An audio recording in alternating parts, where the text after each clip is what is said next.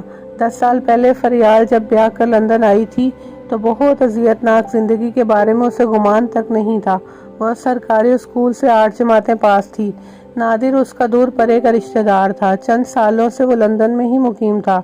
نادر نے ہی فریال سے شادی کا ارادہ ظاہر کیا، کیوں وہ نہیں جانتی تھی۔ شادی کے فوراً بعد ہی وہ نادر کے ساتھ لندن آ گئی۔ لوگ اس کی قسمت پرست کرتے تھے، خود وہ بھی کرتی تھی۔ وہ گھر میں سب سے بڑی تھی اور کڑھائی سلائی کا کام کر کے گھر کے ایک معمولی سے خرچے کو اپنا کر سہارا بنی ہوئی تھی۔ اس کے 4 چھوٹے بہن بھائی سرکاری اسکول میں پڑھتے تھے اور باپ پوسٹ آفس میں چوکیدار تھا۔ وہ بے حد غریب نہیں تھے، صرف اتنے کہ وہ 3 وقت کا کھانا ہی سہولت سے کھا سکتے تھے بس۔ وہ لندن جا رہی تھی، وہ اس کے گھر آنے کے لیے قارون کے خزانے جیسی بات تھی۔ وہ خزانہ نادر اور لندن تھے۔ لندن ایک ایسی جگہ جہاں جانے کا اس کی 7ویں نسل بھی نہیں سوچ سکتی تھی۔ لندن میں نادر اسے ایک کمرے کے ڈربے نما گھر میں لے آیا۔ 2 دن بعد وہ اسے دوائیوں کی ایک کمپنی میں لے گیا۔ نادر نے اسے ڈبل ڈیوٹی ورکر میں لگوا دیا۔ اسے 18 گھنٹے کام کرنا پڑتا۔ محنت کرنے پر اسے اعتراض نہیں تھا، اپنے چھوٹے سے شہر میں بھی وہ محنت ہی کیا کرتی تھی۔ نادر اس سے اس کی ساری تنخواہ لیتا تھا۔ نادر چند گنی چنی چیزیں کھانے پکانے کے لیے لے آتا۔ وہ لندن میں پاکستان سے زیادہ غربت کا سامنا کر رہی تھی۔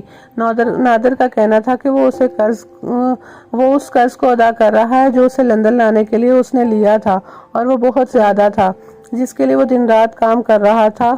وہ چھوٹے شہر کی ایک سیدھی سادی لڑکی تھی، 16 سے 18 گھنٹے کام کرتی تھی، اپنے شوہر سے بہت پیار کرتی تھی اور لندن آ کر رہنے میں بھی خوش تھی۔ انڈیا، پاکستان، بنگلہ دیش، سب لوگ تم جیسی بیویاں امپورٹ کرتے ہیں وہاں سے۔ یہ گوگی تھی، کمپنی میں اس کے ساتھ کام کرتی تھی۔ اس کی کچھ جھجک ختم ہوئی تو اس نے بولنا اور دوسروں کو سننا شروع کیا، تو اسے بہت سی نئی باتوں کی سوجھ بوجھ آنے لگی جو نہیں صرف اس لیے تھی۔ اس کی بہت ساری پاکستانی اور انڈین عورتوں سے دوستی ہو گئی تھی۔ گوگی سے کچھ زیادہ ہی تھی۔ کھانے کے دورانیے میں گوگی اسے لیکچر دیتی۔ ایک یہ ہے نرملا، 10 سال سے یہاں کام کر رہی ہے۔ آج تک میں نے اسے ڈھونگ کی ساڑی میں نہیں دیکھا، اور یہ پاکستان کی لڑکی نرملا سے بھی آگے ہے۔ اس نے لندن میں آ کر آئس کریم تک خرید کر نہیں کھائی۔ فریال کی سچائی پر افسردہ ہو گئی۔ یہ گوگی ہی تھی جو اسے گاہے بگاہے سمجھاتی تھی کہ نادر کو اپنا شوہر سمجھے، وہ اپنا آقا نہ بنائے، اسے سارے پیسے نہ دیا کرے، کچھ اپنے پاس بھی رکھا کرے۔ پہلی بار مار بھی اسے اسی بات پر پڑی تھی جب اس نے نادر کو آدھے پیسے دیے تھے۔ اس نے اس کی مار کھا لی مگر پیسے آدھے ہی دیے۔ پہلی بار مشکل لگا مگر اس نے کر لیا۔ وہ اپنے گھر پیسے بھیجنا چاہتی تھی، اس کا باپ بیمار تھا۔ اگر وہ کماتی تھی تو اس کی کمائی پر صرف اسی کا حق تھا، یہ گوگی کا کہنا تھا، جسے وہ جلدی ہی سمجھ گئی۔ ٹھیک 2 سال بعد ہر بار نادر اسے پیسوں کے لیے مارتا، خود وہ پتہ نہیں کیا کرتا تھا، کئی دنوں کے لیے غائب رہتا تھا اور کبھی ہفتوں کے لیے۔ اس میں اتنی ہمت نہیں تھی کہ وہ اس سے پوچھے کہ وہ کہاں جاتا ہے اور کیا کرتا ہے۔ وہ اس کی مار کھا لیتی تھی مگر پھر بھی اس کی مار اور غصے سے ڈرتی تھی۔ تھوڑا بہت بھی وہ اپنے دوستوں کے کہنے پر بول لیتی تھی۔ 3 سال بعد جب عازر آنے لگا تو گوگی کے مشورے پر ہی فریال نے گھر بدل لیا۔ ہمت ہے تمہاری، تم اس غسل خانے جتنے گھر میں کیسے رہتی ہو؟ گوگی نے ہی کرائے پر گھر لے کر دیا، کچھ اپنے جمع شدہ پیسوں اور کچھ گوگی سے ادھار لیے، اور وہ 2 کمروں کے فلیٹ میں کرایہ دار بن کر رہنے لگی۔ صاف ستھرا گھر اس کی زندگی میں خوشگوار تبدیلی لایا۔ اسے اچھا لگتا تھا اس گھر میں رہنا۔ حیرت انگیز طور پر نادر نے اس کے گھر بدلنے پر کوئی ہنگامہ نہیں کیا۔ کرتا بھی کیوں، گھر کا کرایہ بھی اسے دینا تھا اور اخراجات تو وہ پہلے ہی خود اٹھاتی تھی۔ جب نادر پورے پیسے لے لیتا تھا تب بھی گنی چنی چیزیں ہی پکانے کے لیے لاتا تھا، تو تم جیسی پاگل عورتیں ہی مردوں کو شیر بناتی ہیں۔ گوگی اسے کافی عرصے سے سمجھا رہی تھی کہ وہ نادر کو پیسے دینا بند کرے، گھر کا کرایہ، روزمرہ کے اخراجات، عاذر کی ضروریات، اس کی اپنی صحت، مگر وہ کیسے یہ سب کرتی؟ وہ بار بار اسے یہی دھمکی دیتا تھا کہ وہ اسے پاکستان واپس بھیج دے گا۔ وہ پاکستان جانے سے بہت ڈرتی تھی۔ یہاں تو وہ پھر بھی اچھا خاصا کما لیتی تھی، گھر بھی پیسے بھیج دیتی تھی، وہاں وہ کیا کما سکتی تھی؟ صرف 2-2.5 ہزار مہینہ۔ نادر اس کے گھر میں چھپا کر رکھے پیسے بھی نکال کر لے جاتا تھا۔ اسے یہ پرواہ بھی نہیں تھی کہ وہ اکیلی گھر چلاتی ہے، بچے کو سنبھالتی ہے۔ ایک دن پاکستان سے اس کے گھر والوں کا فون آیا۔ ان کا کہنا تھا کہ نادر کی پاکستان میں موجودگی کی اڑتی خبر ان تک پہنچی ہے۔ نادر مہینے سے غائب تھا۔ وہ اسے کام کے سلسلے میں دوسرے شہر جانے کا بتا کر گیا تھا۔ اڑتی خبر سچ بھی ہو سکتی ہے۔ گوگی کو اڑتی خبر پر یقین تھا، لیکن وہ پاکستان جائے گا کیوں؟ فریال کو یقین نہیں آ رہا تھا۔ تمہاری طرح کی ایک اور لینے۔ گوگی سنجیدہ تھی۔ ایسا نہیں ہو سکتا۔ اس نے اپنے گھر والوں سے کہہ دیا کہ نادر یہی ہے، وہ انہیں پریشان نہیں کرنا چاہتی تھی۔ اپنے گھر والوں سے کہو وہاں پتہ کریں، وہ وہی ہے، مجھے یقین ہے۔ ابا بیمار رہتے ہیں، وہ انہیں پریشان نہیں کر سکتی۔ تو پھر خود ٹکٹ کٹواؤ اور جاؤ۔ گوگی کو غصہ آیا۔ وہ اتنی سمجھدار ہمت والی ہوتی تو ابھی تک نادر کی بیوی نہ ہوتی۔ جب نادر آیا تو اس نے اس سے پوچھا، پاگل تو نہیں تمہارے گھر والے؟ مجھے کیا ضرورت ہے پاکستان جانے کی؟ اس کا پاسپورٹ دیکھنا تھا۔ دیکھا؟ گوگی پوچھ رہی تھی۔ وہ تو اسی کے پاس ہوتا ہے، میں کیسے دیکھتی؟ پھر جا کر اپنا ڈربہ چیک کرو۔ گوگی نے نہ صرف مشورہ دیا بلکہ اسے ساتھ لے کر بھی گئی۔ اس ڈربے میں واقعی ایک اور مرغی موجود تھی، انتہائی سادہ اور سہمی ہوئی۔ 2 دن پہلے ہی وہ وہاں آئی تھی۔ نادر کون ہے تمہارا؟ گوگی نے ساری جانچ پڑتال کی۔ شوہر؟ اچھا، ہمارا مت بتانا، ہم یہاں پہلے کرایہ دار تھے، اس لیے نادر کو جانتے ہیں۔ گوگی نے بچی کے گالوں پر چٹکی بھری۔ وہ بچی ہی تھی جو اکیلی وہاں پڑی تھی۔ کہا تھا نا تمہیں، دیکھ لی اس کی نئی بیوی، نئی فریال۔ اوکے، سین چینج۔ تم پاکستان سے ایک اور بیوی لائے ہو؟ 2 دن بعد جب وہ گھر آیا تو فریال نے اس کے بیٹھنے کا انتظار بھی نہیں کیا۔ اس کی بات پر وہ کافی دیر تک خاموشی رہا۔ بیوی نہیں ہے میری، میرے دوست کی رشتہ دار ہے، اسے یہاں کام کرنا ہے، پیپر میرج کرنا پڑی اس کے ویزے کے لیے، غریب ہے، بہن بھائیوں کی واحد کفیل ہے، میں نے ہی تو مدد کی ہے اس کی۔ وہ اسے اور 2-3 باتیں سنا کر سونے چلا گیا۔ اور پاگل اس لڑکی کی شکل یاد کر، وہ تجھے لگتی ہے برطانیہ آ کر کام کرنے والی؟ وہ تو شاید کبھی اپنے گھر سے باہر بھی نہیں نکلی ہوگی۔ گوگی نے اسے سمجھایا، بہت مثالیں دیں، مگر اس نے شاید سچ قبول کرنے کا حوصلہ نہیں تھا۔ وہ خود کو بھی دھوکہ دے رہی تھی۔ اس نے نادر کی بات پر یقین کر لیا تھا۔ جس عورت کے ساتھ دھوکہ ہوتا ہے، اس دھوکے میں آدھی وہ خود شریک ہوتی ہے۔ جو لوگ اپنا دماغ استعمال نہیں کرتے وہ کفران نعمت کرتے ہیں۔ عذاب صرف برے لوگوں کو ہی نہیں ملنا چاہیے، انہیں بھی ملنا چاہیے جو برے لوگوں کو شہ دیتے ہیں۔ گوگی کو بے تحاشا غصہ آیا تھا فرحال پر۔ کچھ دنوں تک تو نادر باقاعدگی سے گھر آتا رہا، گھر کا ماحول بھی ٹھیک ہی رہا۔ ایسے دنوں میں آذر بہت خوش ہوتا تھا جب نادر زیادہ سے زیادہ وقت گھر میں گزارتا تھا۔ چند دنوں بعد اس کی پرانی ڈگر لوٹ آئی۔ فریال اس کی زندگی میں ایک ملازمہ سے بڑھ کر نہیں تھی۔ ایک بار مارنے کے بعد اس کا ہاتھ کھل گیا تھا۔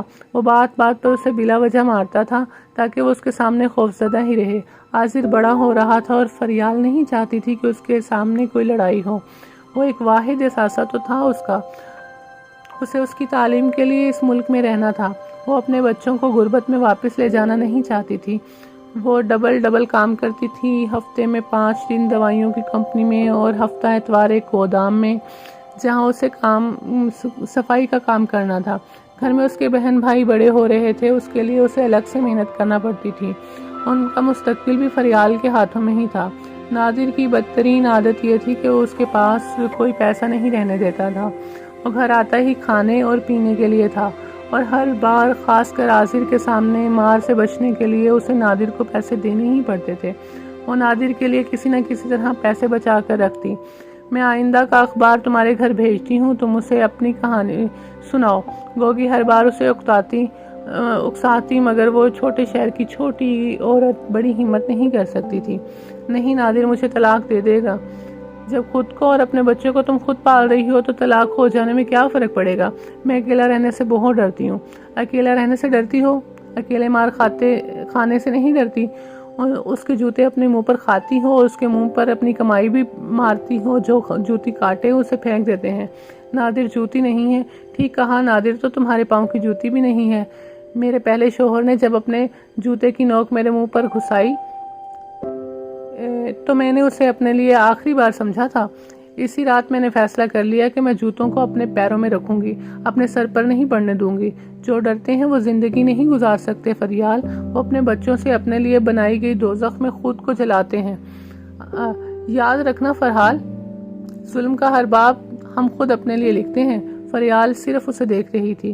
میرا دوسرا شوہر انسان ہے، میں نے اپنی زندگی سے اس جانور کو نکال دیا۔ اب میں خوش ہوں، اس دنیا میں برے لوگ بھی ملتے ہیں اور اچھے بھی۔ میں عاذر سے اس کا باپ نہیں چھین سکتی۔ تم جانتی ہو بروکن فیملیز کے بچے کیسے ہوتے ہیں؟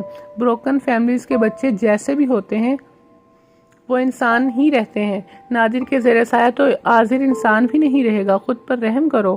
عاذر بڑا ہو کر جان جائے گا کہ تمہارے لیے طلاق کتنی ضروری تھی۔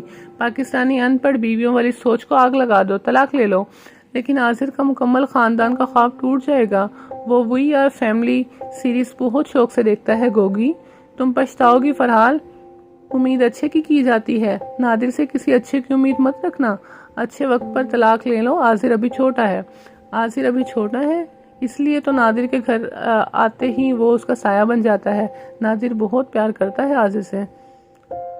ان دونوں کا یہ پیار تمہیں لے ڈوبے گا۔ اسے تمہارا دن رات کا کام کرنا یاد نہیں رہے گا، ہفتے بعد ملنے والا باپ کا پیار یاد رہے گا۔ عاذر تمہارے ہاتھ سے کھائے نوالے بھول جائے گا۔ وہ بے شک باپ سے پیار کرے، مجھے تو بس اپنا بیٹا ایک کامیاب انسان چاہیے۔ ایک وقت میں تمہیں صرف عاذر کا پیار ہی چاہیے ہوگا، یاد رکھنا۔ اس وقت عاذر کا پیار ہی سب کچھ ہوگا۔ وہ خیالوں میں اتنی گم نہیں تھی کہ بھول جاتی کہ وہ وہاں کیوں آئی ہے۔ ایک بار پھر اس نے اپنی نم آنکھیں صاف کی۔ 4 بجنے میں چند منٹ باقی تھے۔ خوشی خوشی وہ ہر گزرنے والے کو دیکھتی رہی۔ ایک لمبے عرصے کے بعد وہ مسکرا رہی تھی۔ آج اس کا بیٹا آ رہا تھا۔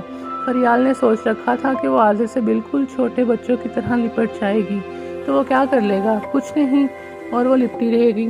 5 منٹ 10 منٹ فریال نے قریب سے گزرتی ایک عورت سے اسکاٹ لینڈ سے آنے والی ٹرین کا پوچھا۔ وہ سر ہلا کر چلی گئی۔ تصدیق ہو چکی تھی، ٹرین آ چکی تھی۔ عاذر بھی بس باہر آنے والا ہی تھا۔ وہ اور چاقو چبند ہو کر دیکھنے لگی۔ وہ آنے ہی والا تھا، بس تھوڑی دیر میں وہ میرے سامنے ہوگا۔ جب عاذر ذرا اور بڑا ہوا تب اسے معلوم ہوا کہ نادر اور اس کے درمیان ہونے والی تکراروں اور لڑائیوں کا اس پر کتنا گہرا اثر آیا تھا۔ آئے دن اس کے رویے کی شکایات اسکول سے آنے لگیں۔ وہ نادر کی طرح کا بدتمیز اور اکھڑ ہوتا جا رہا تھا۔ وہ یہ برداشت نہیں کر سکتی تھی کہ عاذر کے اچھے گریڈ کے بجائے اسے اس طرح کی رپورٹیں ملیں۔ اب اس نے اور زیادہ کوشش کرنی شروع کر دی کہ نادر سے اس کا سامنا ہی نہ ہو، لیکن چھوٹا سا گھر تھا اور نادر اپنی عادت سے مجبور تھا۔ وہ کوئی بھی ملاقات لڑے بغیر نہیں گزارتا تھا۔ زیادہ لڑائی اس کے نشے میں ہونے کی وجہ سے ہوتی تھی۔ اس کے آتے ہی فریال اسے کھانا کھلا کر جیسے تیسے جمع کیے گئے پیسے پکڑا دیتی۔ اس سے وہ یہ سمجھنے لگا کہ شاید فریال زیادہ ہی کمانے لگی ہے۔ وہ اس سے اور زیادہ پیسے مانگنے لگا اور اس کی سمجھ میں نہیں آتا تھا کہ وہ کیا کرے۔ نادر کے سامنے سب تدبیریں الٹی ہوتی جا رہی تھیں۔ عاذر سے وہ نادر کے خلاف کوئی الٹی سیدھی بات نہیں کرتی تھی۔ عاذر یہی جانتا تھا کہ وہ دوسرے شہر جاب کرتا ہے اور چھٹی ملنے پر ہفتوں بعد گھر آ جاتا ہے۔ وہ ایک چھوٹے سے اسکول جانے والے بچے کے ذہن پر اور کتنا بوجھ لاتی۔ وہ اسے کیسے بتاتی کہ اس کا باپ نشئی ہے، جوا کھیلتا ہے اور اپنی بیوی کی حلال کی ساری کمائی لے اڑتا ہے۔ تم اپنے گھر پیسے بھجواتی ہو؟ نہیں، اس نے صاف جھوٹ بولا۔ میرے ساتھ ہیرا پھیری مت کرو فریال، اس نے دھمکیوں میں اس لہجے میں کہا تھا۔ میرے پاس ثبوت ہیں، میں اپنے منہ سے خود اگل دو ورنہ جلتے چولہے پر رکھ دوں گا۔ 1-2 بار وہ اٹکی۔ ابھی انہیں ضرورت تھی تو ضرورت کی کچھ لگتی۔ وہ ان کی ماں ہے، جانتی ہے میرے کتنے پیسے لگے ہیں تجھے یہاں لانے میں، کتنے عیش سے رہ رہی ہو یہاں۔ شوہر کو ایک پیسہ نہیں دینا اور اپنے بھوکے ننگے بہن بھائیوں پر بہت ترس آتا ہے۔ آذر کے سامنے وہ ایسے ہی بڑے بڑے جھوٹ بولتا تھا۔ وہ جانتا تھا آذر فریال کی کمزوری ہے اور وہ اسے اتنا گھاگ تھا کہ آذر پر قطرہ قطرہ زہر ٹپکا رہا تھا۔ مجھ سے تو کہتی تھی کہ آذر کے کمپیوٹر کے لیے پیسے جمع کر رہی ہو، تو ان کے نان نفقے کا انتظام کر رہی تھی۔ نادر نے ایک اور جھوٹ کھڑا۔ آذر ادھر آؤ۔ آذر بھاگ کر اپنے پاپا کے پاس آ گیا۔ تمہاری مما نے سارے پیسے اپنے بہن بھائیوں کو پاکستان بھجوا دیے ہیں جو میں نے اسے تمہارے لیے دیے تھے۔ آذر کو کیوں پریشان کر رہے ہو نادر؟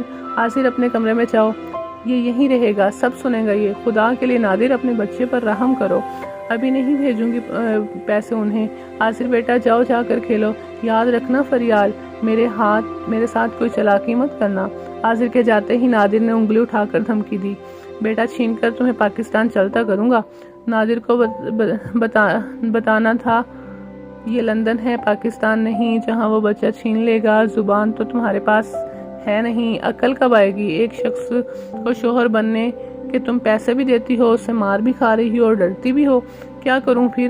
ذرا میں ادھر ادھر جاتی ہوں تو آذر سے پتہ نہیں کیا کیا کہتا ہے۔ کچھ دن پہلے اسے کہہ رہا تھا اپنی ماما پر نظر رکھا کرو۔ واہ، ایک بچے سے کہہ رہا تھا۔ داد دیتی ہوں نادر کو، ابھی بھی عقل پکڑ لو، سانپ ہے نادر تمہارے بچے کو زہر پلا رہا ہے۔ پھر کیا کروں؟ وہ اور الجھی۔ چلتا کرو، آذر کا دماغ خراب کر دے گا، نامعلوم اور کیا کیا کہتا ہے اسے۔ اپنے ہاتھوں آذر کو دوسرا نادر مت بناؤ۔ کیسے چلتا کروں؟ وہ بے بسی سے گوگی کو دیکھنے لگی تھی۔ طلاق کے نام پہ اس کی روح فنا ہو جاتی تھی۔ انہی دنوں وہ کمزوری اور نکاہت سے گودام کے اسٹور پہ کام کرتی ہوئی چکرا کر گر گئی۔ ڈاکٹر سے چیک اپ کے بعد اسے گودام اور ڈرائیور کے ساتھ گھر بھیج دیا گیا۔ وہ ایک بنگالی ڈرائیور تھا اور اس کے ساتھ فریال کی اچھی خاصی دعا سلام تھی۔ مروتاً چائے کے لیے وہ اسے گھر لے آئی۔ چائے پی کر وہ جا ہی رہا تھا کہ نادر آ گیا۔ اس نے بنگالی کے سلام کا جواب بھی نہیں دیا۔ وہ جانتی تھی اس بات پر نادر ضرور لڑے گا، لیکن وہ لڑا نہیں بلکہ اس کی گردن دبوچ لی اور اسے زمین پر پٹخ دیا۔ اپنے بھاری جوتوں سے اسے مارنے لگا۔ وہ نشے میں تھا اور اس کی سرخ آنکھیں باہر آنے کو تھیں۔ وہ اسے گندی گندی گالیاں دے رہا تھا۔ مجھے شک تھا، ذلالت دکھا دی نا، ایسے ہی تو اتنی زبان نہیں چلتی۔ بہت سوں کی شہ ملی ہوئی ہے تمہیں، بہت سہارے، بہت پیسے، بہت عیش۔ اس نے ایک بھاری جوتا اس کے منہ پر مسلا۔ وہ اس کے ہونٹوں اور گالوں پر اپنے جوتے کے تلوے رگڑ رہا تھا۔ فریال کے دانتوں اور ہونٹوں سے خون نکلنے لگا۔ دیکھ آذر اپنی ماں کے کرتوت، آج اپنے یار کو گھر لے آئی ہے، اس لیے وہ مجھے گھر میں گھسنے نہیں دے رہی تھی، مجھے منہ نہیں لگاتی۔ غصے اور توہین کے احساس سے فریال کا منہ سرخ ہو گیا۔ اس نے بمشکل اٹھ کر ہر وہ چیز اس پر پھینکنی شروع کر دی جو اس کے ہاتھ میں تھی۔ اس سے پہلے وہ صرف خود کو بچاتی تھی، آج پہلی دفعہ اس نے مدافعت کی کوشش کی تھی۔ مجھے ہاتھ لگا کر دکھا نادر اب تو۔ 15 منٹ کے اندر اندر پولیس نادر کو لے گئی۔ بھاگ جا آذر، اس عورت کے شر سے نجات حاصل کر لیں۔ پولیس کے آنے کے باوجود وہ زخمی کتے کی طرح بھونک رہا تھا۔ یہ تمہارے ساتھ بھی یہی کرے گی جو میرے ساتھ کیا۔ آذر ہچکیوں سے رو رہا تھا۔ فریال نے اسے اندر کمرے میں لے جانے کی کوشش کی مگر وہ اپنی جگہ سے ٹس سے مس نہیں ہوا۔ وہ آخری منظر تھا جو آذر نے دیکھا اور وہ آخری مار تھی جو فریال نے اس دن کھائی۔ گوگی کی مدد سے اس نے طلاق بھی لے لی۔ اس کا خیال تھا نادر اسے تنگ کرے گا مگر ایسا نہیں ہوا۔ ویسے بھی کورٹ کے آرڈر کی وجہ سے اسے فریال سے 1000 گز دور ہی رہنا تھا۔ فریال نے اپنے گھر والوں کو بہت کچھ بتا دیا، صرف ایک آذر تھا جو سب کچھ نہیں جانتا تھا۔ آذر تو وہ جانتا تھا جو اس کے پاپا نے اسے بتایا تھا۔ تمہاری ماما کام کرنے نہیں جاتی، اپنے دوستوں کے ساتھ گھومنے جاتی ہیں۔ آخری بات جو اسے معلوم ہوئی وہ یہ تھی کہ ماما اپنا دوست گھر لے آئی ہے، جس پر پاپا ناراض ہو گئے اور ماما نے پولیس کو بلا لیا۔ آذر نادر کو یاد کر کے بہت روتا تھا۔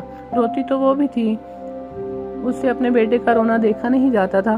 پھر آذر اپنے خول میں بند ہوتا چلا گیا۔ بہت ضرورت کے وقت وہ فریال سے بات کرتا، بہت بدمزاج اور چڑچڑا ہو گیا۔ میں چاہتی ہوں نادر آذر سے ملنے آ جایا کرے، لیکن میرے پاس نادر کا کوئی اتا پتہ نہیں ہے، کیسے رابطہ کروں اس سے؟ اتنا ہی پیار ہوتا اسے آذر سے تو وہ خود ملنے آتا۔ آذر بہت اداس رہتا ہے نادر کے لیے، بہت روتا ہے۔ آج کا رونا کل کے رونے سے اچھا ہے۔ آذر کو وہ کیسے سمجھاؤں؟ سوچ میں پڑ گئی۔ مجھ سے یہ بات نہیں کرتا، بچہ ہے سمجھ جائے گا، گوگی نے تسلی دی۔ گزرتے وقت نے آذر کی گزرتے وقت نے عاذر کی ناپسندیدگی کو اس پر ظاہر کرنا شروع کر دیا۔ وہ اپنے چھوٹے بڑے سارے کام خود ہی کرتا تھا، اپنے لیے کھانا خود بناتا تھا، اس کے بنائے ہوئے کھانے کو ہاتھ بھی نہیں لگاتا تھا۔ وہ اسے کچھ بھی نہیں کہتا تھا مگر اس کی آنکھیں بہت کچھ کہتی تھیں۔ تمہارے ماموں آ رہے ہیں عاذر۔ اس دن وہ بہت خوش تھی۔ پہلے تو اس نے ایسے ظاہر کیا جیسے سنا ہی نہیں، پھر کمرے کی طرف جاتے جاتے رک کر پلٹا۔ پاپا ٹھیک کہتے تھے، جو عورت اپنے خاندان کو پالتی ہے وہ اپنی اولاد کو ڈستی ہے۔ عاذر کی اس بات نے اسے سن کر دیا۔ اسے اپنے باپ کی کئی باتیں یاد تھیں۔ آہستہ آہستہ عاذر نے ضرورت کے لیے اس سے پیسے لینے بھی بند کر دیے۔ وہ جو کچھ اس کے لیے خرید کر لاتی وہ نظر دیکھتا بھی نہیں، پسند بھی نہیں کرتا۔ مجھے لگتا ہے وہ نادر سے ملتا ہے باہر کہیں۔ شاید اس کا یہ رویہ بلا وجہ نہیں۔ فریال بہت پریشان تھی، لیکن نادر کا تو کچھ اتا پتہ ہی نہیں کہ وہ کہاں ہے۔ ہو سکتا ہے عاذر نے اسے ڈھونڈ نکالا ہو۔ فریال یہ سن کر گہری تشویش میں مبتلا تھی۔ عاذر، تم اپنے پاپا سے ملتے ہو؟ فریال نے پیار سے اس سے پوچھا تھا۔ مل لیتا اگر آپ نے ملنے کے لائق چھوڑا ہوتا، عاذر نے نفرت سے کہا۔ آپ کی وجہ سے ان کی اتنی بدنامی ہوئی کہ انہوں نے یہ شہر ہی چھوڑ دیا۔ آپ نے انہیں جیل بھیج دیا تھا نا؟ وہ شاید پتہ کرتا رہا تھا نادر کا۔ وہ مجھے مار دیتا تب تم خوش ہوتے؟ اس نے دکھ سے عاذر کی جانب دیکھا تھا۔ وہ پہلے بھی بہت بار جتا چکا تھا عاذر کا جیل جانا۔ بری عورتوں کو مار ہی دینا چاہیے۔ عاذر نے اتنی صفاقی سے کہا کہ اس نے اپنا دل تھام لیا۔ میں تمہاری ماں ہوں عاذر، کیا غلط کیا ہے میں نے آج تک؟ کیا غلط کیا تھا پاپا نے؟ آپ کو روکتے ہی تھے نا، دن بھر باہر رہتی تھی اپنے دوستوں کے ساتھ۔ تو اب تم اتنے بچے نہیں ہو کہ یہ جان نہ سکو کہ تمہاری ماں دوست رکھنے کی شوقین نہیں تھی۔ اور وہ جو صدیقی آیا تھا، انکل کہو انہیں، بھائی ہے وہ میرا، ہر برے وقت میں میری مدد کی ہے اس نے۔ بھائی، بچہ نہیں ہوں میں؟ عاذر نے ان کے اس رویے سے کہا کہ وہ دل برداشتہ ہو گئی کہ اس کے دل میں درد رہنے لگا۔ ڈاکٹر نے اسے اپنا خیال رکھنے کو کہا۔ روگی نے عاذر کو بہت سمجھایا، ماضی کی بہت سی باتیں بتائیں، لیکن جیسے وہ سننا نہیں چاہتا تھا۔ اس پر کسی بھی بات کا اثر نہیں ہوا۔ 18 سال کا ہوتے اس نے گھر چھوڑ دیا۔ شاید گھر چھوڑنے کی جن انتظامات میں وہ لگا تھا وہ ہو چکے تھے۔ اپنے لیے کسی اور جگہ انتظام کر چکنے کے بعد اس نے گھر چھوڑ دیا۔ فریال کے نام پر اس نے ایک چٹ تک لکھنا گوارا نہیں کی۔ چند دن پہلے وہ گھر آیا تو نادر کی طرح ہی اس نے چیزیں اٹھا کر پھینکنا شروع کر دیں۔ آج پاپا کو دیکھا تھا میں نے، وہ تنفر سے فریال کو بتا رہا تھا۔ اپنی بیوی اور چھوٹی کے ساتھ بہت خوش نظر آ رہے تھے۔ انہیں خوش ہی ہونا چاہیے، ان کی دوسری بیوی پہلی بیوی فریال جیسی تو نہیں ہے۔ اس دن اسے معلوم ہوا کہ کوئی بھی فریال جیسا نہیں، سب نادر جیسے ہی تھے۔ اور پھر عاذر چلا گیا اور دوبارہ اس سے کبھی نہیں ملا۔ فریال نے اپنا ہر ذریعہ استعمال کیا مگر وہ نہیں ملا۔ شام ہونے لگی تھی، 4 کب کے بج چکے تھے۔ اسکاٹ لینڈ سے ٹرین بہت پہلے آ چکی تھی مگر عاذر نہیں آیا۔ عاذر بھیڑ میں کہیں بھی نہیں تھا۔ خود کو سنبھالتی وہ لوگوں کے رش میں چلنے لگی۔ کاؤنٹر پر آ کر اس نے ٹرین کا پوچھا، پھر عاذر نام کا بتایا۔ کیا اس نے میرے لیے کوئی پیغام چھوڑا ہے؟ کاؤنٹر مین فریال کی شکل دیکھنے لگا۔ ٹرینیں آ جا رہی تھی مگر عاذر نہیں آیا۔ اس نے ثانیہ کو فون کیا۔ آنٹی، عاذر لندن میں ہی ہے، وہ آپ کو نہیں ملا؟ کچھ دیر پہلے ہی اس نے مجھے فون کر کے بتایا کہ وہ لندن پہنچ چکا ہے۔ وہ نظر نہیں آیا آپ کو؟ نہیں، فریال نے اپنی ہچکی دبا کر کہا۔ میں عاصر کو فون کرتی ہوں، پھر آپ کو بتاتی ہوں۔ فریال نے بمشکل چند منٹ انتظار کیا، پھر فون کیا۔ فون مصروف تھا۔ 5 منٹ بعد 7 منٹ 10 منٹ 15 منٹ مسلسل فون کیے جا رہی تھی۔ آنٹی، وہ لندن میں ہی ہے، میرے اسرار پر بھی مجھے کچھ نہیں بتایا کہ وہ کہاں ہے۔ بہت جلدی میں تھا، مجھے تو اسٹیشن پر وہ کہیں نظر نہیں آیا۔ وہ کیسے یہاں آ گیا؟ وہ جہاز سے۔ تم نے تو کہا تھا وہ ٹرین سے آ رہا ہے۔ انہیں بہت دکھ اور مایوسی ہوئی تھی۔ وہ ایئرپورٹ پر اس کا انتظار کر لیتی۔ یقین کیجیے، مجھے عاذر نے بس یہی بتایا تھا، شاید کسی مسئلے کی وجہ سے اسے جہاز میں آنا پڑا ہو۔ اس نے بے دلی سے فون کو کوٹ کی جیب میں رکھا اور بیدم سی ایک طرف چلنے لگی۔ کس طرف اسے نہیں معلوم تھا۔ معلوم کر کے کرنا بھی کیا تھا۔ لندن سینٹرل اسٹیشن کی بھیڑ میں وہ تنہا سی ہو گئی تھی کہ ایسا لگتا ہے منزل کے بعد سفر کرنا، سفر بھی دکھ اور تکلیف سے پر۔ اس سے بھی وہی سفر کرنا تھا۔ تم نہیں آئے نا عاذر، وہ چلتے چلتے بڑھانے لگی تھی۔ ایک عرصہ ہوا وہ مجھ سے اور عاذر سے اونچی آواز میں باتیں وہ خود سے اور عاذر سے اونچی آواز میں باتیں کرنے لگی تھی. تم سے ایک بار ملنے کے لیے میں جہنم کی آگ میں کود سکتی ہوں، لیکن تم تو نادر ہی بن گئے. میرا بیٹا نادر کا بیٹا بن گیا. عاذر میرا بیٹا. وہ رونے لگی. آنسو اس کے لانگ کوٹ کے کالر میں جذب ہونے لگے. تم تو ملے نہیں. کاش آج مجھے موت مل جائے. اگر تم کسی کونے میں لپک کر میری طرف نہ آئے تو موت آ جائے. وہ اسٹیشن کی حدود سے باہر اب سڑک پر تھیں. گھر جانے کے لیے اسے بس میں 40 منٹ کا سفر کرنا تھا. وہ پیدل ہی سمت کا تعین کیے بغیر چلنے لگیں. شام گہری ہو رہی تھی. اس نے صبح سے کچھ نہیں کھایا تھا. کمزوری اور نکاہت سے زیادہ اسے صدمے نے نڈھال کر رکھا تھا. اس کا 25 سالہ بیٹا اس ماں سے ملنے نہیں چاہتا تھا جس نے 28 سال اپنے پیاروں سے دور صرف اس کے لیے یہاں اکیلے گزار دیے. کیسا لگتا ہے 28 سال کی ریاضت اور دکھ کے بعد ناکام ہونا، ساری محنت، محبت اور ایمانداری کے بعد ناکام ہونا. وہ مین روڈ پر بنی اپنی دکانوں کے آگے سے ان دکانوں کے آگے سے گزر رہی تھی جن میں لوگ خوشی چیزیں خرید رہے تھے. کاش وہ بھی عاذر کہیں سے خرید سکتی. لندن شہر میں جگمگا رہا تھا. اس کی آنکھیں بھی. قریب سے گزرنے والے اسے دیکھ رہے تھے. وہ ہچکیوں کے ساتھ رو رہی تھی. نومبر اور سرد راتوں کے گرم آنسو. سین چینج. میری ٹیسٹ رپورٹ پہ سائن آپ نے کیے ہیں؟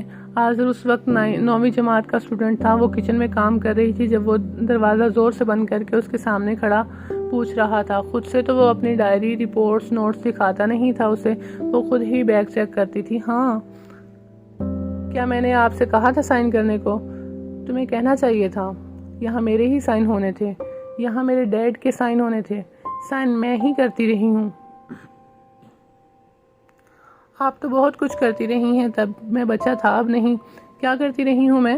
عاذر نے اپنی رپورٹ پھاڑ کر پھینک دی. میری کس چیز کو مت ہاتھ لگایا کریں. تمہیں معلوم ہے عاذر تم میرے ساتھ کیا کر رہے ہو؟ اپنی ماں کے ساتھ. آپ کو معلوم ہے آپ نے کیا کیا میرے اور ڈیڈ کے ساتھ؟ کیا کیا بتاؤ مجھے. آپ نے ہر وہ کام کیا جس سے ڈیڈ نے آپ کو منع کیا. آپ نے کبھی مجھے پیسے کما کر گھر چلانے اور تمہیں پالنے سے منع نہیں کیا. پیسے آپ اپنے گھر والوں کے لیے کماتی تھیں. جن عورتوں کے دل اپنے گھروں میں نہیں لگتے ہیں وہ ساری دنیا کو اپنائے رکھتی ہیں. اکیلے میں زندگی گزار رہی ہوں. کون ہے جسے اپنایا ہے میں نے؟ مجھ سے اپنی ذاتیات کی تفصیل مت پوچھیے. میں گناہگار عورت کے گناہوں پر بات نہیں کرنا چاہتا. جس عورت نے مردوں کے ساتھ حلال رزق کمایا، اپنے بیٹے کے لیے اکیلی زندگی گزار دی، وہ گناہگار ہے. آپ کو شوق تھا سنگل ہونے کا، آزاد رہنے کا. آزاد رہنے کا نہیں، مار پیٹ سے بچنے کا شوق تھا. برے کاموں سے کوئی آپ کو روکے بھی نہ. عاذر کے پاس ہر سوال کا جواب تھا. گوگی ٹھیک کہتی تھی. نادر تمہارے اندر زہر بھر رہا ہے. دنیا آپ سے ٹھیک کہتی ہے. آپ کو ٹھیک نہیں کہتی. عاذر نے زہر میں بچھا طنز کیا. وہ طنز کرتا تھا اور طنز بھری نظروں سے اسے دیکھتا رہتا تھا. سین چینج. تم اسے لے کر پاکستان جاؤ. گوگی نے مشورہ دیا. کس کے پاس؟ اپنے ماموں، نانا، نانی سے وہ ملے بغیر ہی اتنی نفرت کرتا ہے. اسے بس نادر چاہیے. تو بھیج دو اسے نادر کے پاس. 4 دن رہے گا اس کے پاس تو سب سمجھ جائے گا. نادر کہیں ملتا تو وہ کچھ کرتی. بیوی کے نام پر وہ ماں بنی اور ماں کے نام پر گنہگار. عاذر مجھے نادر کی نظروں سے دیکھتا ہے گوگی، تنفر اور حقارت سے. مجھ جیسی عورت سے پوچھو اولاد کی نفرت کا دکھ. پہلے باپ مارتا تھا، اب بیٹا لفظوں کی مار مارتا ہے. گوگی کے سامنے وہ کھل کر رونے لگی. یہ سب تمہاری کمزوریوں کا نتیجہ ہے فریال. عورت میں اتنی ہمت ہونی چاہیے کہ وہ بگڑی بات کو سنوار سکے. آخر تم کب اپنے ڈر اور خوف سے نجات حاصل کرو گی؟ ساری عمر ڈرتی رہی ہوں سب سے. پہلے اپنے باپ سے، پھر شوہر سے، پھر طلاق سے، پھر عاذر سے، پھر اس کی نفرت سے اور اب اس کی حقارت سے. جہاں ڈرنا سیکھا ہے کچھ اور بھی سیکھ لو. تمہیں کوئی نہیں ہرا سکتا. تم خود ہارتی ہو. چلتے چلتے جب وہ تھک گئی تو ایک پارک میں آ کر بیٹھ گئی. پارک میں اکا دکا لوگ تھے. نومبر کی سردی میں لوگ اپنے گھروں میں آرام کر رہے تھے. ایسے گھر جہاں بچوں کا پیار اور ماں باپ کا احترام تھا. سین چینج. عاذر 16 سال کا ہوا تو فریال سے چھوٹا بھائی نعمان لندن پڑھنے اور کام کرنے کے لیے آیا. وہ اسٹوڈنٹ ویزے پر آیا تھا. نعمان ایئرپورٹ سے فریال کے گھر ہی آیا تھا. فریال نعمان کے آنے پر بہت خوش تھی. ایک طویل مدت کے بعد کسی سے ملنے والی تھی، کسی اپنے سے. لیکن عاذر کو یہ بات پسند نہیں آئی. وہ کھیلنے کے بعد باہر سے آیا اور اب اتنی نفرت سے نعمان کی طرف دیکھا کہ وہ اٹھ کر اسے پیار بھی نہیں کر سکا۔ اپنے کمرے میں جا کر اس نے اپنے کمرے میں چیزیں پھینکنی شروع کر دی۔ نعمان سب سمجھ گیا۔ فریال گہری سانس لے کر رہ گئی۔ یہ مغرب ہے یہاں کے بچے، وہ اتنا ہی کہہ سکی۔ وجہ مشرق مغرب نہیں ہوتی آپی، یہ بھی اتنا ہی کہہ سکا تھا۔ نعمان فریال کے ساتھ ہی رہنے آیا تھا اور فریال بھی اسے اپنے ساتھ ہی رکھنا چاہتی تھی، مگر وہ ایسا کیسے کرتی؟ یہ شخص دوبارہ اس گھر میں نہیں آئے گا۔ نعمان کے جاتے ہی عاذر چلانے لگا۔ وہ تمہارے ماموں ہیں، اس نے تحمل سے کہا تھا۔ وہ صرف آپ کا بھائی ہے، اس نے انگلی اٹھا کر کہا تھا۔ نعمان عاذر کی موجودگی میں پھر نہیں آیا۔ ویسے بھی وہ دن رات کام کرتا تھا، اسے اپنے 2 بہنوں کی شادی کرنا تھی۔ وہ اتنا مضبوط ہونا چاہتا تھا کہ پھر اس کی کسی بہن کو نادر نہ مل سکے۔ گزرتے وقت نے فریال کے لیے کچھ نہیں بدلا، خوشی کا کوئی لمحہ اسے نصیب نہیں ہوا۔ جاتے ہوئے عاذر اپنے کمرے میں لگی نادر کی تصویر تک لے گیا بس۔ 3 دن اسپتال میں رہ کر گوگی اسے اپنے ساتھ گھر لے آئی۔ اس نے ہر ملنے جلنے والے نے عاذر کو ڈھونڈنا چاہا، مگر وہ نہیں ملا۔ اپنے فارغ وقت میں نعمان بھی یہی کام کرتا تھا۔ سارا لندن، سارا برطانیہ کنگال ڈالا، مگر عاذر نہیں ملا۔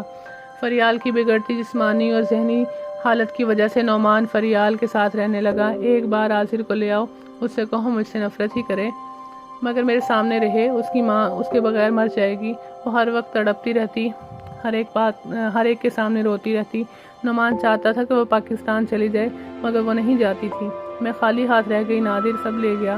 نادر نام کا حیوان اس کا سب کچھ کھا گیا تھا۔ اگر گوگی اور نعمان نہ ہوتے تو شاید وہ خودکشی کر لیتی۔ اس نے جاب چھوڑ دی اور سارا دن وہ عاذر کو نہ جانے کہاں کہاں تلاش کرتی رہتی، نہ جانے کہاں کہاں کن کن لوگوں سے ملتی۔ پھر وہ ایک سیاہ فام گروپ سے ملی جو عاذر کو تلاش کرنے کے لیے تیار تھا، مگر بہت زیادہ پیسے مانگ رہے تھے کہ اس کے بینک اکاؤنٹ میں رکھے تھوڑے سے پیسوں سمیت گھر کی ہر چیز بک جاتی تو بھی رقم ادا نہیں ہو سکتی تھی۔ اس نے دوبارہ ڈبل جاب شروع کی۔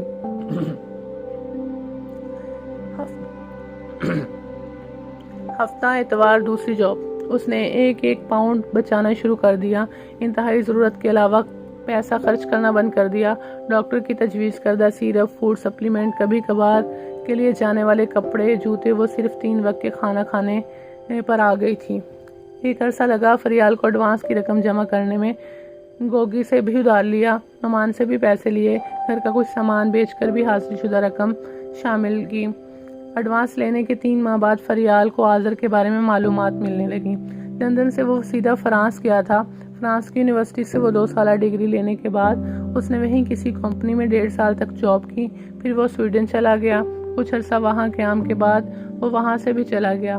کہاں چلا گیا وہ معلوم کر رہے تھے، اور ظاہر ہے یہ معلومات حاصل کر کے اب وہ کہاں ہے کہ معلومات فریال کی مکمل رقم کی ادائیگی کے بعد ہی ملنی تھی۔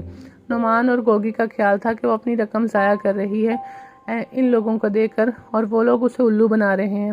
بننے دو مجھے الو، ماں بن گئی ہوں تو اب دیکھنا ہے کیا کچھ نہیں بنتی۔ اس کی صحت دن بدن گرتی جا رہی تھی، اسے اتنا زیادہ کام کرنا پڑا۔ نعمان نہیں چاہتا تھا کہ وہ جاب کرے، مگر وہ مانتی بھی کہاں تھی۔ آپ نے اپنا آپ برباد کر رکھا ہے، بس کر دیں اب۔ عاذر کے ملنے تک مجھے اور کرنے دو، میں اس سے ملے بغیر نہیں مروں گی۔ یہ میری جمع پونجی ہے، ایسے کیسے اسے دنیا میں بانٹ دوں۔ جب فریال نے مکمل ادائیگی کر دی تو چند ہفتوں میں ہی انہوں نے بھی مکمل معلومات دے دیں۔ وہ جرمنی میں تھا اپنی بیوی ثانیہ اور اس کی 8 ماہ کی بیٹی نمل کے ساتھ۔ وہاں وہ ایک فلائٹ میں رہتا تھا۔ اسے فون نمبر اور گھر کا ایڈریس دونوں مل چکے تھے۔ فون نمبر اور ایڈریس ملتے ہی وہ اپنا دل تھام کر رہ گئی۔ اسے یقین نہیں آیا تھا کہ عاذر مل چکا ہے۔ 6 سال اور چند مہینے بعد عاذر اسے مل چکا تھا۔ اس نے پہلے فون کیا، وہ گھر کا نمبر تھا۔ تمہاری ماں، وہ اتنا کہہ سکی۔ میری کوئی ماں نہیں ہے۔ اتنے سالوں بعد بھی عاذر نہیں بدلا تھا۔ عاذر فون بند کر چکا تھا۔ ساری رات، اگلا سارا دن وہ فون پر فون کرتی رہی، مگر اس نے پھر فون نہیں اٹھایا۔ فریال کے پاس شاید مزید کوئی 1 پاؤنڈ بھی نہیں تھا کہ وہ جرمنی جا سکتی۔ وہ سب سے ادھار لے چکی تھی۔ نعمان فریال کو انکار نہیں کرتا تھا، مگر اس نے اپنا سب کچھ عرصہ نمرہ کی شادی پر لگا دیا تھا۔ چند ماہ پہلے اس نے سادگی سے برطانیہ کی ایک پاکستانی نژاد لڑکی کے ساتھ نکاح کر لیا تھا۔ وہ فریال کے سامنے والے فلیٹ میں ہی رہتا تھا۔ جو کچھ تھا فریال کے سامنے ہی تھا۔ اس نے فریال سے کچھ چھپا کر الگ نہیں رکھا تھا۔ وہ نعمان کے سامنے رونے لگی۔ کسی بھی طرح مجھے جرمنی بھیج دو، اپنے گھر سے دھکے دے کر نکال تو نہیں دے گا نا؟ پھر تو اسے مجھ سے ملنا ہی پڑے گا، فریال نے ٹھوس دلیل دی۔ نعمان نے اپنا سب کچھ نکال کر اپنی بہن کے سامنے رکھا، اپنی گھڑی، لیپ ٹاپ، اپنی بیوی کے گولڈز کی ایئر رنگز، جو کچھ بک سکتا تھا وہ سب کچھ۔ نعمان اس کے جرمنی جانے کا انتظار کرنے لگا۔ اس دوران وہ مسلسل اس کے گھر فون کرتی رہتی۔ اس کی آواز سنتے ہی وہ فون بند کر دیتا۔ ایک دن ثانیہ نے فون اٹھا لیا۔ آصر نے کبھی آپ کا ذکر نہیں کیا، وہ سختی سے مجھ سے منع کرتا ہے کہ آپ سے متعلق کوئی بھی بات نہیں کرنی۔ وہ نرمی سے تحمل سے فریاد سے مخاطب تھی۔ فریال نے رو رو کر ثانیہ کو اپنی زندگی کے واقعات سنائے۔ اس نے یقین کیا یا نہیں مگر وہ خاموشی سے سنتی رہی۔ آپ کی وجہ سے وہ یہ گھر شفٹ کر رہا ہے آنٹی؟ کب؟ فریال کو لگا آذر ایک بار پھر سے کھو دے گی۔ آج کل میں جرمنی آ رہی ہوں ثانیہ، آپ مت آئیں آنٹی، میں کوشش کر رہی ہوں آذر کو منانے کی اور سمجھانے کی، اس وقت تک تھوڑا انتظار کر لیں۔ کتنا انتظار؟ اور ثانیہ وہ رونے لگی۔ کر سکتی تو کر لیتی۔ وہ میری بات نہیں سنتا آنٹی، آپ یہاں آئے تو مایوس ہوں گی، دکھی بھی۔ دکھی تو وہ اور بھی ہو گئی تھی۔ آذر گھر شفٹ کر چکا تھا۔ ثانیہ کو اس نے سختی سے منع کیا کہ وہ فریال سے بات نہیں کرے گی، پھر بھی کبھی کبھار ثانیہ چپکے سے فریال کو فون کر لیتی تھی، اور آج 3 ماہ بعد اس نے فون کر کے آذر کے لندن آنے کا بتایا تھا۔ جرمنی سے 2 دن پہلے وہ اسکاٹ لینڈ آیا تھا، پھر اسے لندن آنا تھا۔ وہ لندن آیا مگر اسے نہیں ملا۔ شام رات میں ڈھل چکی تھی۔ وہ پارک میں ایک ایسے انداز میں بت بنی بیٹھی تھی۔ وہ اپنے سرخ آنکھوں کو رگڑتی ہوئی اٹھی اور پارک سے باہر آ گئی۔ وہ ڈگمگا رہی تھی۔ اس کا دکھ اور تکلیف آج بے حد بڑھ چکی تھی، اتنی کہ اسے برداشت نہیں ہوئی۔ فٹ پاتھ کے ساتھ ساتھ چلتے وہ ایک دم سڑک پر گر گئی۔ آس پاس چلنے والے لپک کر اس کے قریب آئے۔ دکھوں کے عجیب انداز ہوتے ہیں، وہ آپ کو تہس نہس کر دیتے ہیں۔ سین چینج۔ آذر کو آفس کے کام سے اسکاٹ لینڈ بھیجا گیا تھا۔ برطانیہ سے باہر رہ کر بھی اس نے ہمیشہ نادر کو تلاش کرنے کی کوشش کی تھی۔ اسے کچھ خبریں ملی تو وہ پاکستان جا چکا ہے۔ اس نے وہاں کچھ بھی معلوم کروانا چاہا مگر ناکام رہا۔ اسے نادر کی دوسری بیوی کے بارے میں کچھ معلومات تھیں کہ وہ لندن میں ہی ہے۔ اس نے قیاس لگایا کہ اگر وہ لندن میں ہے تو نادر بھی ہوگا۔ لندن آ کر اسے کچھ وقت لگا گھر ڈھونڈنے میں مگر اسے مل ہی گیا۔ وہ ایک بڑا شاندار گھر تھا، اس کے ڈیڈ کا گھر، نادر کا گھر، اس کا گھر جس کے لیے وہ روتا رہا تھا، جس کا اس نے پاگلوں کی طرح انتظار کیا تھا۔ گھبرائے ہوئے انداز میں اس نے بیل بجائی۔ خوبصورت اور سمارٹ سی عورت دروازے پر آئی۔ اس نے مسکرا کر سوالیہ شکل بنائی۔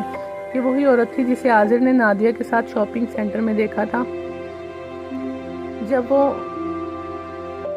یہ وہی عورت تھی جسے آذر نے نادر کے ساتھ شاپنگ سینٹر میں دیکھا تھا۔ جب تک وہ بھاگ کر فرسٹ فلور سے گراؤنڈ فلور تک آیا تو وہ نظروں سے گم ہو چکے تھے۔ اسے پھر بھی کبھی نادر نہیں ملا۔ میں آذر ہوں، آذر گھبرایا۔ پاپا ہیں؟ اسے یقین تھا پاپا کی یہ بیوی اسے ضرور جانتی ہوگی۔ کون پاپا؟ وہ ابھی بھی مسکرا رہی تھی۔ نادر جمال۔ آذر بھی مسکرایا۔ خاتون کی مسکراہٹ غائب ہوگی۔ وہ یہاں کیوں ہوگا؟ اس بار وہ مسکرائی نہیں مگر جواب تحمل سے ہی دیا۔ آپ ان کی بیوی ہیں؟ تھی، ایک عرصہ ہوا ہماری طلاق ہو چکی ہے۔ آذر کی سمجھ میں نہیں آیا کہ طلاق پر افسوس کرے یا نادر کا پوچھے۔ اور ڈیڈ؟ اندر آ جاؤ۔ وہ اسے اندر لے آئی۔ گزرتے ہوئے آذر نے لاؤنج میں 2 کمسن لڑکا لڑکی کو فلم دیکھتے ہوئے دیکھا۔ تم اس کے کون سے بیٹے ہو؟ سوال تھا یا اقرار؟ آذر سمجھا نہیں۔ کون سے؟ وہ حیران ہوا۔ ہاں، کس بیوی کے کون سے بیٹے؟ پہلی بیوی کا بیٹا، میں ان کا ایک ہی بیٹا ہوں، آپ کے بچوں کے علاوہ۔ تمہیں یقین ہے تم اس کے اکلوتے بیٹے ہو؟ میری ایک بیٹی کے علاوہ؟ جی، اس نے آذر نے سر ہلایا تھا۔ اور تمہیں یقین ہے کہ تم اس کی پہلی بیوی کے بیٹے ہو؟ آذر کو غصہ آ گیا۔ میں فریال کا بیٹا ہوں، وہ اس کی پہلی بیوی تھی اور آپ دوسری، میں اس کی 8ویں بیوی تھی آذر، وہ تحمل سے بولی۔ اس طرح کے صدمے سے آذر پہلی بار 2-4 ہوا تھا۔ اسے سامنے بیٹھی عورت کی عقل پر گمان ہوا۔ اب بتاؤ اپنی مدر کا نمبر۔ آذر ایسے خاموش ہو گیا جیسے کچھ نہ بولے گا نہ پوچھے گا۔ سوال اتنی ہی تکلیف دیتے ہیں، جواب اتنا ہی غضب ڈھاتے ہیں۔ میں نے 1-2 بار نام سنا تھا فریال کا، شاید وہ تیسری بیوی تھی نادر کی۔ وہ خود سے بتانے لگیں۔ وہ کہاں ہے؟ کس بیوی کے گھر؟ آذر کو یہی سوال مناسب لگا۔ گھر؟ وہ حیران ہوئی۔ وہ حکومت کے گھر میں، جیل میں ہے۔ اتنا بڑا صدمہ، آذر کا سر گھوم گیا، آنکھیں نم ہو گئیں اور وہ دانستہ کمرے سے باہر چلی گئی۔ آذر کی حالت بتا رہی تھی کہ وہ جذباتی حالت ٹھیک نہیں۔ کچھ دیر بعد وہ کافی لے کر آئیں۔ جب میں نے اس کے ساتھ شادی کی تھی اس وقت میں بھی اس کی پہلی بیوی ہی تھی۔ پہلی سے شاید نادر کا مطلب تھا پہلی برطانوی شہری خاتون۔ باقی سب پاکستانی تھی نا۔ اس وقت میرا ایک 5 سال کا بیٹا تھا۔ 2 سال پہلے ہی میں بیوہ ہوئی تھی۔ مجھے وہ اچھا لگا تھا۔ وہ روزانہ میرے ریسٹورنٹ میں آتا تھا۔ میرا اپنا گھر تھا، ریسٹورنٹ تھا۔ مجھے صرف ایک شوہر ہی چاہیے تھا، لیکن اسے صرف ایک بیوی نہیں چاہیے تھی، اسے پیسوں کی مشین چاہیے تھی۔ نہ جانے کیسے میں اس کے جال میں آ گئی۔